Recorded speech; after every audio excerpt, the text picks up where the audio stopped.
विठ्ठल विठ्ठल विठ्ठल विठ्ठल विठ्ठल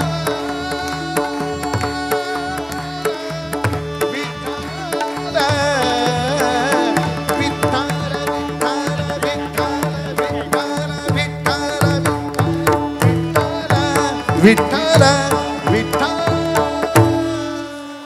धन्यवाद बुवा, मनपूर्वक आभार. या ठिकाणी सर्व सहभागी झालेल्या सन्माननीय बुवांचे, वादकांचे, त्याचबरोबर काही प्रतिष्ठित मंडळांच्या पदाधिकाऱ्यांचे मी मनपूर्वक ऋण व्यक्त करतो. यानंतर लगेचच आपण जीवन गौरव पुरस्कार प्रदान करणार आहोत. आपण एकदा उदंड टाळ्या वाजवून रवींद्रजी चव्हाण साहेबांचं या ठिकाणी स्वागत करूया. मनपूर्वक आभार, धन्यवाद. या ठिकाणी मला आपल्यासोबत बोलण्याची जी संधी दिली त्याबद्दल या ठिकाणी सन्माननीय लोकरे बुवा, हरियाण बुवा आणि त्याचबरोबर राजाजी दळवी सर यांचंसुद्धा मी मनपूर्वक आभार व्यक्त मानीन. आपण एकदा फोटोग्राफरसाठी जोरदार टाळ्या वाजूया जो आपल्या छबी छापण्याचा प्रयत्न करतोय. कॅमेरामॅनसाठी एकदा जोरदार टाळ्या वाजूया. आणि माझा आवाज तुमच्यापर्यंत आला त्या सन्माननीय ध्वनी जो संयोजक आहेत त्यांच्यासुद्धा आपण मी ऋण व्यक्त करतो आणि या ठिकाणी मी थांबतो. यानंतर सन्माननीय राजाजी सामंत पुढची सूत्र सांभाळतील. धन्यवाद.